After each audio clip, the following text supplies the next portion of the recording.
Hello, I'm the Angry Spork. We've reviewed Spider-Man joining forces with the vigilante equivalent of a next-door neighbor, Daredevil.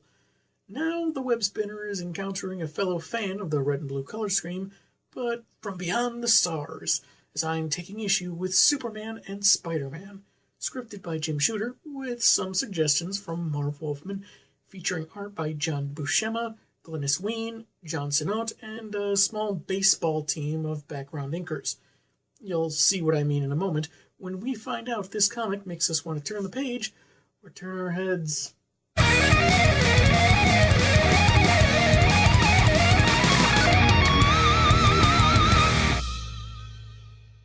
Foregoing the cover for now, I'll explain why later in the review. We open on a construction site with about 5 armed men busting into a neighboring bank as Spider-Man swings onto the scene, apparently so bored he's happy for a little excitement. Note the aforementioned slew of artists graffito tagged into the sidewalk. Also, the heroes' names are switched from the cover. Is it Superman and Spider-Man, or Spider-Man and Superman? Which isn't? I can't sleep unless I know! The Heroes and the Holocaust.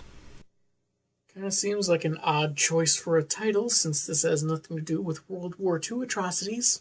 Granted, that's not what the word exclusively refers to, but it does kind of come to mind when you hear it, doesn't it? When the crooks spot the wall crawler, they start firing with expensive laser weapons, which Spidey figures is odd for dime store thugs to have, but his curiosity takes a back seat to apprehending them. As his covertly webbed camera takes pictures, he smacks some of the goons with one of their own before tying the whole group up. He starts bemoaning about his payment, naming his boss out loud. Yeah, even with the unconscious crooks, not that smart, nerd boy. His Spidey sense starts alerting him to some danger he can't see, then the police arrive, responding to an anonymous call. Wait a minute! We need you for questioning! Yeah, go kiss a moose. Huh. Rude and confusing. Refusing. Hey, I'm crossing over words. Beneath the site, Dr. Doom observes Spider-Man's departure and the arrest of the would-be thieves. And if he was listening to that monologue about the pictures, Doom could easily figure out Spidey's identity. Anyway, Vic had the police arrive to drive the wall crawler off to avoid suspicion of his secret base, even though the heroes seemed to sense something was amiss. Blaming the incident on fate working against him, nearly ending his Project Omega, he speaks of his other facilities and plot for world domination, taking a moment to tell his servant to double-check that his every utterance is being recorded, and to bring a transcript to his throne room for later review. I believe my last soliloquy to be particularly inspirational. And no one has more discerning tastes or exceedingly high standards for the words of doom than Doom! In solitude, the dictator continues to monologue, feeling tormented by demons and reflecting how elusive happiness has been in his life. He removes his mask long enough to indulge in what's apparently a hobby for him, breaking mirrors, before putting it back on. You know, maybe it's not the fates that are messing up your plans, but the 7 years of bad luck you accumulate for every broken mirror. And if you conquer the world and destroy all mirrors like you suggested, things are not going to get any better. He calls one of his minions for an update on Operation H, which isn't about finding the right hemorrhoid ointment, but to subtly guide the movements of surprise guest star, the Incredible Hulk. Maybe he's mad his name's not on the title. Moving on, we see Peter Parker's day start by waking up too late and maybe missing a class, getting shot down for a date because he can't afford Elvis Costello tickets, reminding him of what a struggle it is to support himself and Aunt May since Uncle Bay's death, and there's also a hefty hospital bill. But maybe his boss, Jonah, is feeling generous for his latest Spidey picks. They're garbage! Or maybe he's just feeling like Jonah. Thinking Manhattan's resident arachnid is old news, Jameson would rather see something newsworthy like the Hulk encountering the self-styled do-gooder, what's-his-name, whose neck of the woods the Jade Giant was last seen closing in on. JJ insults Peter as lazy and freeloading and tells him to get out.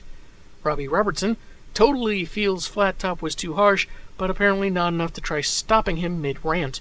though Jonah feels that harsh was just what youngsters like Peter need to toughen up.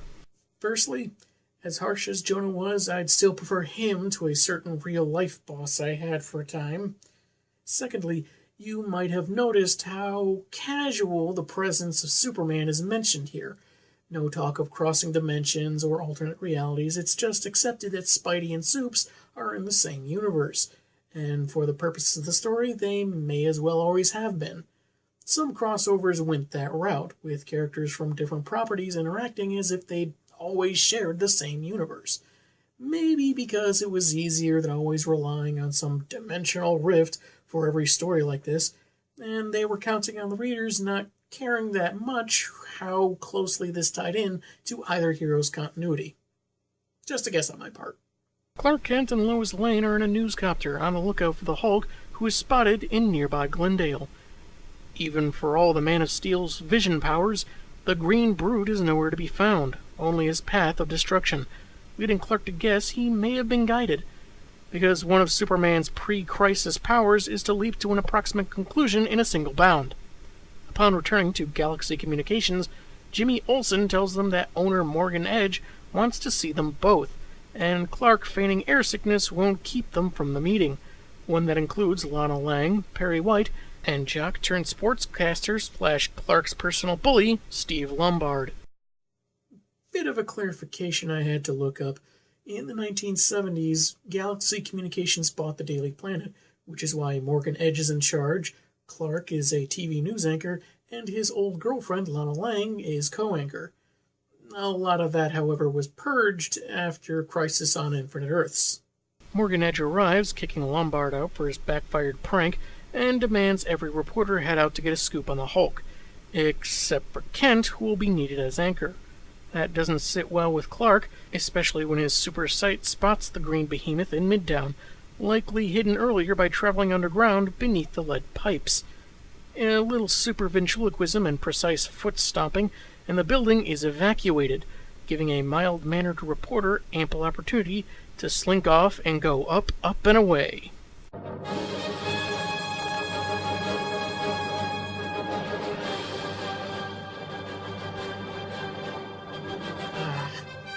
Iconic image with a soupçon of John Williams. That cools the rage. Though, admittedly, the blue in his costume's a bit too drab in this coloring. While some narration elucidates on his origins, the Hulk continues to devastate the area, not listening when the last son of Krypton tells him to calm down. Mentioning being bothered by more noise from Cape Man, he proves more fearsome than Superman previously thought. At that moment, Parker's bus stops into town, and he takes off to change into his working clothes.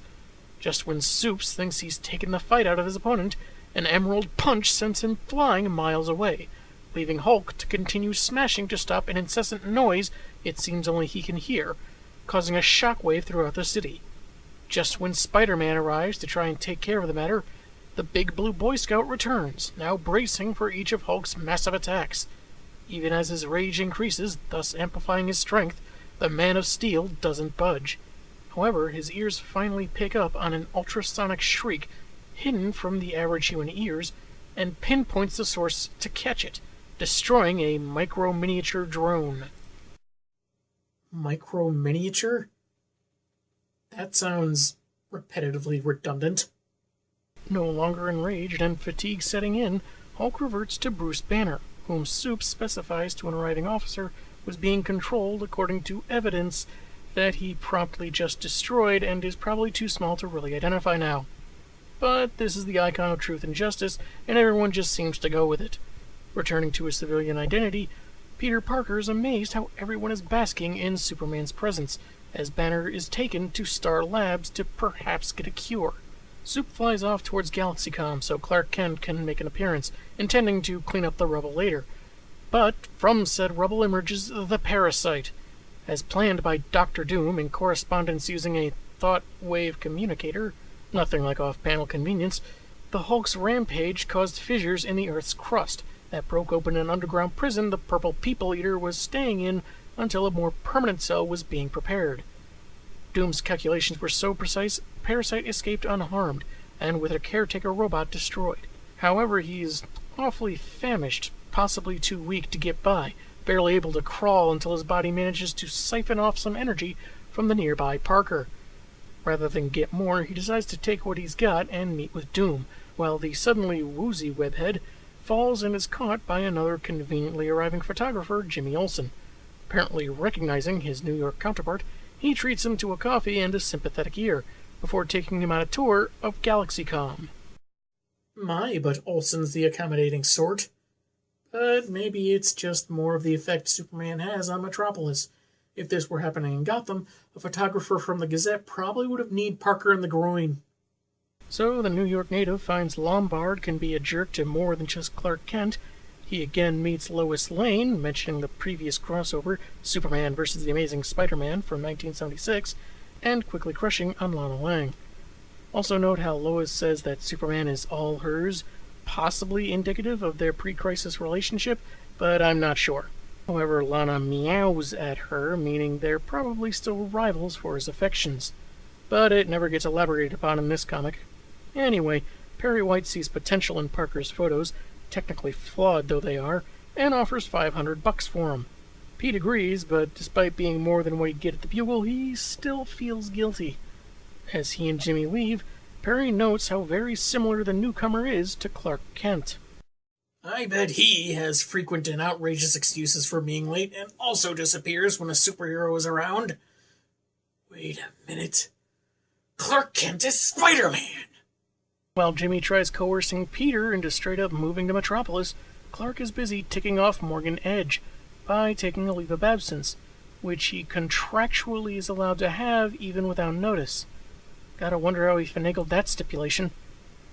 Soon enough, Superman is flying through the skies of New York City, which would amaze its denizens, except that native New Yorkers never look up. Tourists do, however. Hey, looky! Jumping Jehoshaphat! By Jove, I say, my good fellow, look! Look up in the sky! Nah, the pigeons just loves it when you does that. As wordy as some of these older comics can get, it's sometimes worth it for comedic nuggets like that. Finding the parasite had escaped, and with Lex Luthor locked up, Supes goes to the Latvian embassy to see the only other man capable of such an elaborate scheme. Escorted by a butler, Superman finds the walls and floors lined with lead, and the stately decor belying advanced technology, before entering the throne room of the mighty Dr. Doom. No need to bow. I prefer to dispense with the formalities. Yeah, for someone as egotistical as Doom, that kind of makes sense. You would probably prefer someone as powerful as Superman to bow in groveling submission. Doom straight up admits his plans of planetary conquest, and discourteous demeanor aside, insists he and the Man of Tomorrow are philosophically alike. One chooses to exert his immense power, the other chooses not to, which even then affects everyone on Earth, even for ill. Superman's aware of this viewpoint, but he doesn't want to remake the world as he sees fit, at the risk of becoming someone like Hitler or Doom. But the metal-mugged megalomaniac insists he's not wringing hatred from misfit fowlers like that Claude Adolphe, and says Blue is welcome to visit the peaceful and content Latveria any time. And that's when he fires the kryptonite ray. Some people try to convince their guests to leave a gathering by insisting it's getting late. Victor Von Doom does it by hitting them with one of the few things that can kill them.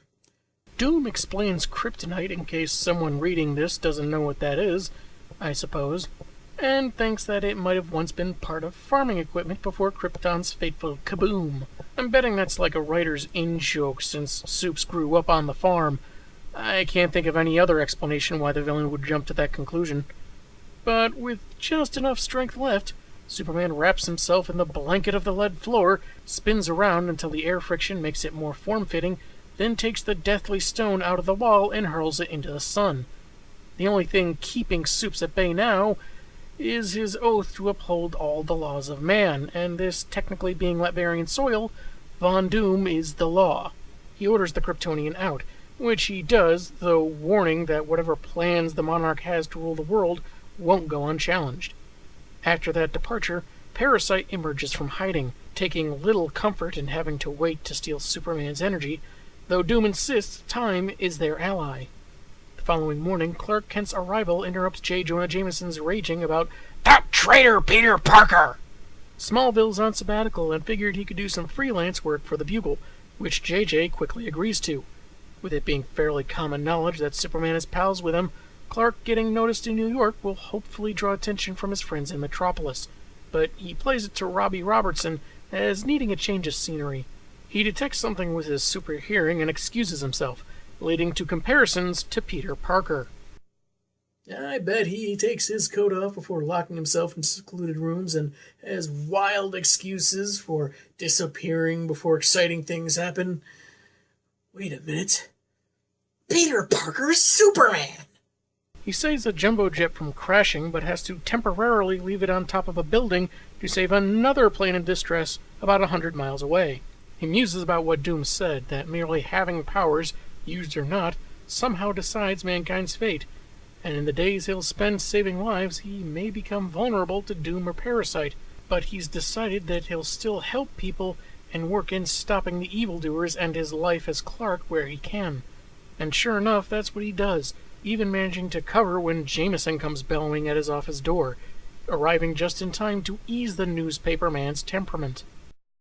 Calling JJ? And no one suspects he's Superman?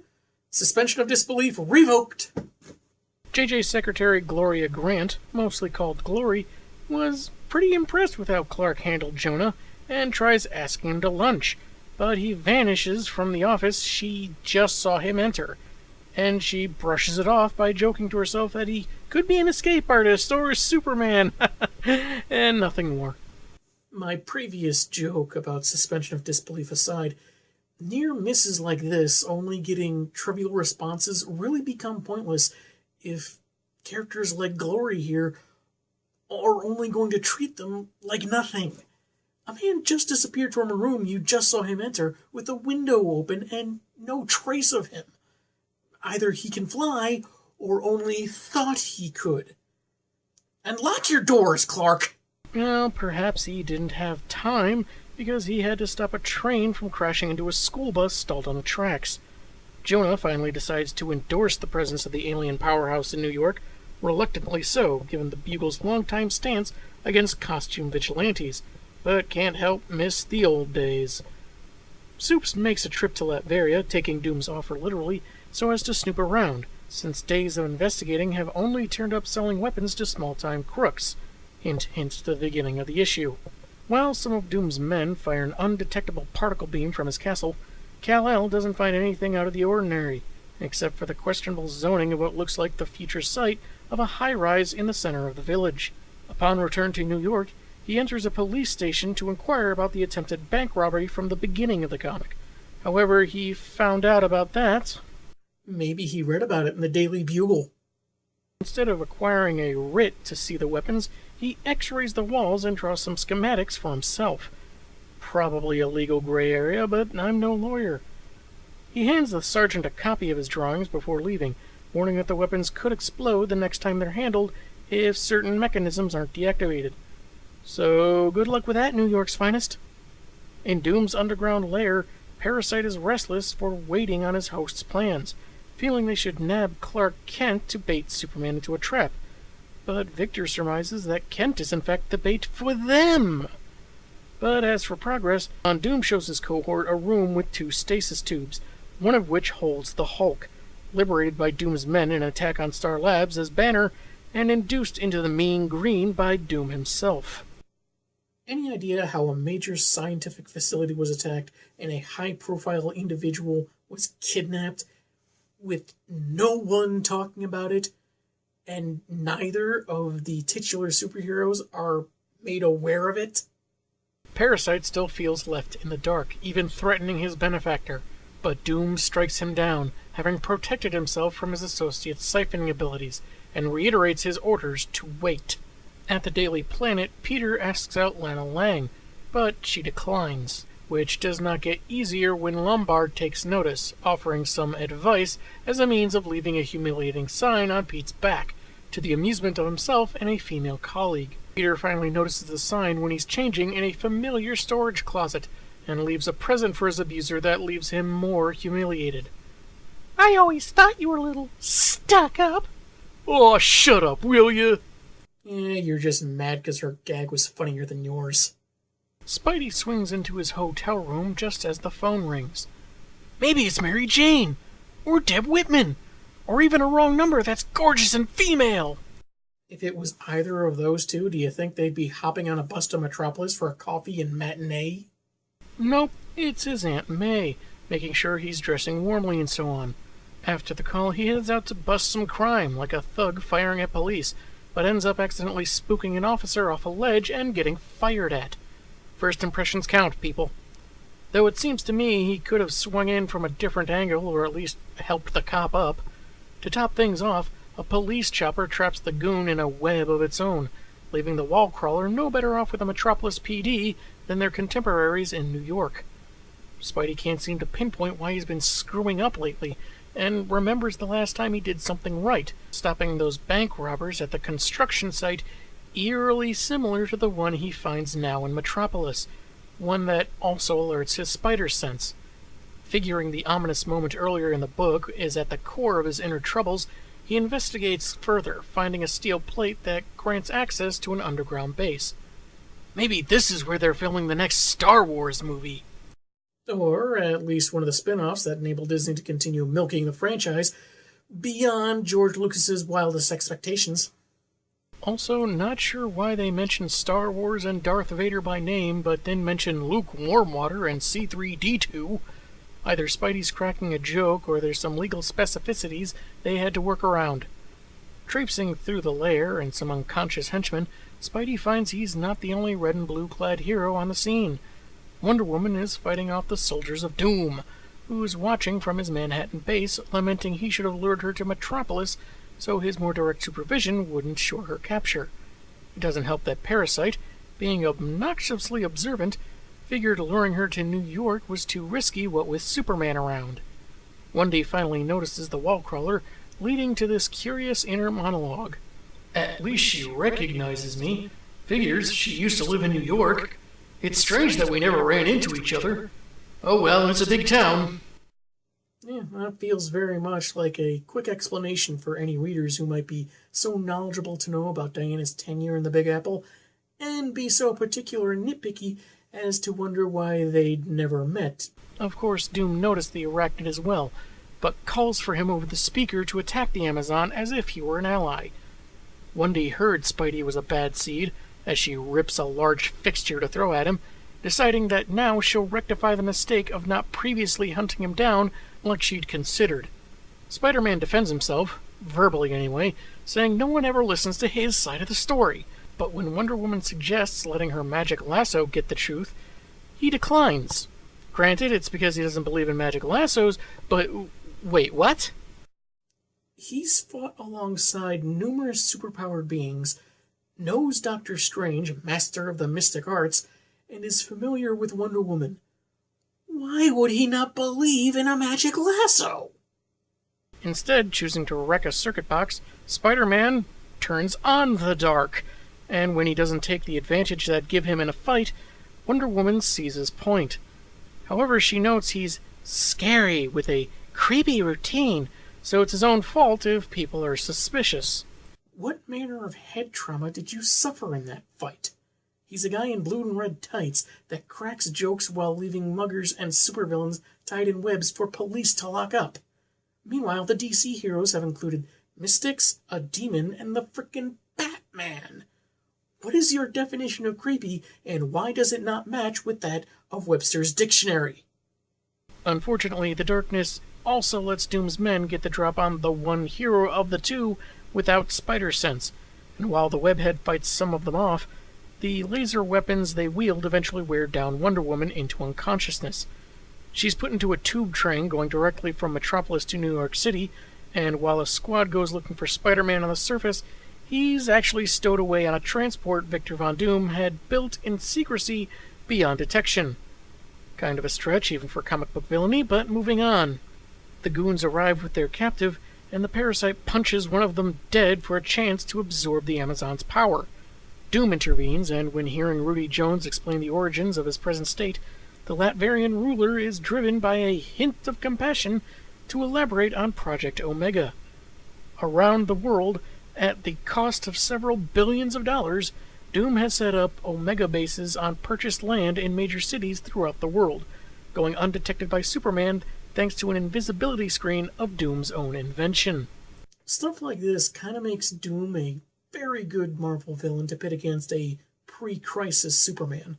For all the unique use of his powers and sometimes weird, altogether different abilities he showed over the years, it's understandable that he'd be considered overpowered. And here we have Victor Von Doom with his own conveniences to counter them. Supes can move a planet. Doom happened to find some kryptonite. Supes has 7 different eye-based powers. Doom invented something other than lead that he can't see through. It's over the top, but not without its entertainment value. At the 0 hour, each station will emit a kind of radiation that will render fossil and atomic fuels inert and unusable, including similarly based weapons and munition. When the world teeters on barbarism, Doom will offer them the only energy source available, from his own fusion generator. It consumes only matter, but has the output of a small star, and can fuel all civilization. I call it the Deus Ex MacGuffin Generator of Doom, because it belongs to Doom. Parasite's role will be as Doom's mightiest enforcer, once he's absorbed the combined energies of Hulk, Wonder Woman, and Superman, the latter's capture being assured. As Parasite considers betraying Metal Britches with this alleged power boost, because supervillain, a concealed Spidey has heard everything, and makes way to the surface, where Supes is landing, having kept his eye on the site. Even more conveniently, his own investigation matches Spidey's account, and with little time for reinforcements, and the 2 villains too dangerous, this is a job for Superman! What, stopping an enemy plot, or crushing a fellow superhero's self-esteem? At first, Spider-Man is fine with that, but remembers what Doom said about assuring the Kryptonians' capture. Finally shedding off the burden of his recent troubles, he dives in to join the fray. Meanwhile, Parasite prepares to don the Enervator Harness, a device which will allow him to indefinitely retain the powers he would normally lose after a short time. Superman busts in, shrugging off Doom's energy blast, restraining Parasite and dealing with some goons. But he finds trouble with a robot made of super strong metal, adamantium light apparently, that's powered by the activated fusion generator, its brilliance blindingly bright even through 20-foot thick black quartz. Parasite attempts to take advantage of his foe's distraction, but Spider-Man swoops in with a kick, though that has the downside of giving Rudy some of his powers. Too sluggish to web up the purple power sponge, the wall-crawler opts to blind the robot long enough to be punched to scrap by Superman, though sending Parker flying. Although, if momentary blindness was the plan, you could have just webbed its optic sensors from a distance.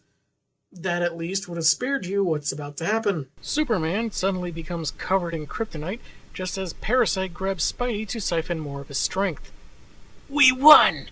And it was easy! Yes, easy victories are indeed the longest lasting.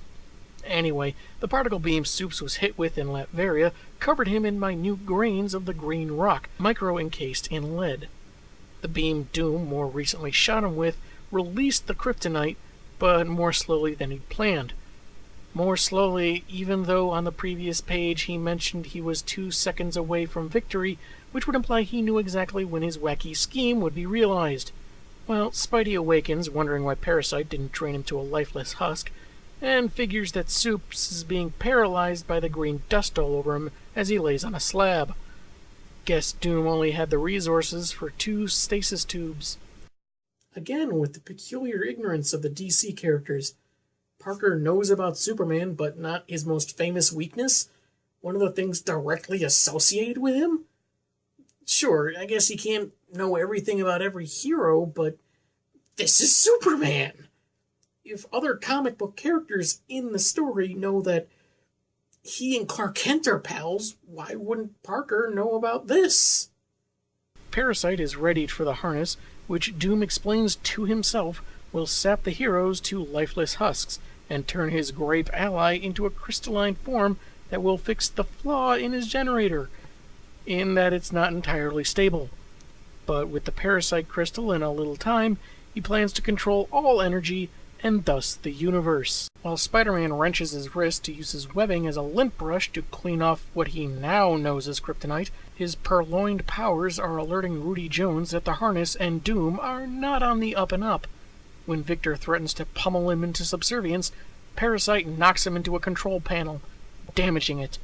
When the heroes are free, Doom makes a run for it, since that damaged panel was the one absolutely essential master control for the reactor, and with the pressure building, the world is about to be destroyed. Supes stops him long enough to borrow one of his gauntlets so he can knock Parasite out in one punch, but then they find out why Metalface was fleeing. While the Man of Steel goes to stall the fallout, which will only be a few minutes, he needs Spider-Man to fix the controls. If you need inspiration, listen to this! Is one of your powers summoning John Williams music? It's not one of yours? There's no time to call for help, he can't bail on Supes, and a machine connected to the reactor is more complex than Spidey has ever seen. But he has no choice but to try.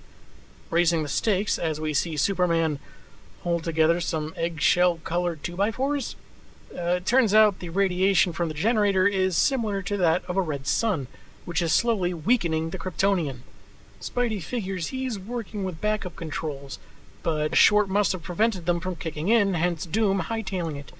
To a ship he constantly keeps ready to launch, but once inside, Doomsy finds that the wall crawler covered it in webs, probably when he passed by in his infiltration, which is pretty convenient even for this comic. And that foresight spells certain doom. While Superman is psyching himself up that stopping earth-shattering kabooms is what he does, he is starting to weaken. However, the controls are starting to make sense to Parker, getting his nerd skills on, and uses his spider sense to successfully shut down the generator. Though both are weakened, Supes is not ready to rest until Doom is caught. The villain has jet-booted his way to his embassy, and while it was close, he manages to make it to Sovereign Latvian land. He brushes off Superman's threats and tells him to get lost. The heroes may not have caught their quarry, but Doom's resources are likely strained, and he may not be able to afford a new evil plot for a while. Fools! Doom has accounts with GoFundMe and Patreon. My scheme to turn the world's chocolate pudding supply into tapioca will be funded by week's end! The next afternoon, Clark is explaining his time off as a favor to Superman, so Edge gave him his job back, and explains the aftermath of Doom's defeat to Lois, Jimmy, and Perry. Supes dismantled the reactor, freed Wonder Woman, but found Hulk's stasis tube damaged and empty, and decided to let the big guy be. He even throws in an official Superman approval of Spider-Man, to dispel the idea of him as an enemy. It just so happens that Kent just missed Peter Parker, who on the last page of the comic is at the Daily Bugle looking to make amends. When Glory tells him the only place Jonah wants to bury the hatchet is in Pete's head, he begins to leave, only to be stopped and welcomed back by 3J himself. Largely because he's easier to push around than Clark Kent. Jonah intends to reminisce on his generosity of molding the boy into a successful photographer, and the comic ends with Parker asking for a raise to match what he'd earned at the Daily Planet. A raise? Why, you ungrateful whelp! Ah, there's no place like home. Then we get synopses of the origins for the two titular heroes, which is the last thing we see in this comic before the back cover, which features a preliminary cover design of the two heroes, and a post-it note drawn on explaining it. And that was Superman and Spider-Man. It has some flaws that, much like the pacing, are more of a product of its time, but at least it was still pretty fun to read. The story takes its conveniences and has some holes, but at least I never got bored with it. The scheme as it unfolded was wonderfully and fittingly cartoonish. Doom speaking out loud to himself made sense since he's so egomaniacal, and it was fun to read. Spider-Man was funny and charming, like referring to his tussle with Wonder Woman as a date. Even citizens running commentary about the situations unfolding around them was enjoyable. And while there's text in some form or another on every single panel, it doesn't feel entirely wasted. Sure, how they explain what's going on can seem awkward, especially compared to modern comics, though some of them still do that to this day. The manner in which it's done here feels more like an enhancement of the story, adding to the atmosphere much like a novel might, but not detracting from the visual elements of the medium. And while Hulk and Wonder Woman's appearances were something of a surprise, they served their purpose for the story. If it was only Superman's power that could turn Parasite into a shiny paperweight, that kind of deterred the villain in the future, wouldn't it? Then what would he do? Work at Dairy Queen? You work at Dairy Queen! The art is classic, so I don't really have any complaints, except for the coloring in some places. My copy is a mid-90s reprinting of a 1981 story, and in an attempt to clean up the coloring, they might have made a few errors. For one, when Supes is flying to Latveria, there's some text that's partially unreadable against a black background.